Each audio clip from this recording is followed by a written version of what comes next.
Hello everyone, today I will show you how to check for spyware on iPhone. And here's how it is done. Check battery usage.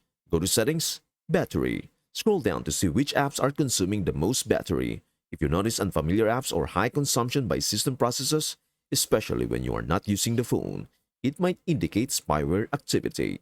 Review installed apps. Check for unfamiliar apps in settings, general, iPhone storage. Spyware often disguises itself with harmless-looking names. If you see apps that you didn't install, that is a red flag. Look at data usage. Go to Settings, Cellular or Mobile Data. Review the data usage by apps. Spyware may use more data to send information about your phone's activities to third parties. Check for jailbreaking. Spyware often requires the device to be jailbroken. Go to Settings, General, About, and check if there is any unusual mention of jailbreaking. You can also install apps like Cydia, which are often linked to jailbroken devices. If your phone has been jailbroken without your knowledge, that is a significant concern. Update iOS regularly.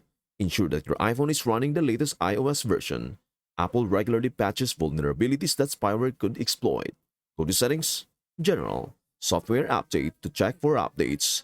Check for configuration profiles. Spyware might be installed through malicious configuration profiles. Go to Settings, General, VPN, and Device Management to see if any suspicious profiles are listed. Factory Reset. If you are still concerned after checking the above steps, a factory reset will wipe out any malicious software. Make sure to back up your data. Then go to Settings, General, Reset, erase all content and settings. And that is everything you need to know about how to check for spyware on iPhone. Before we end, may I humbly ask you a favor? Please do like, share, and subscribe to our channel.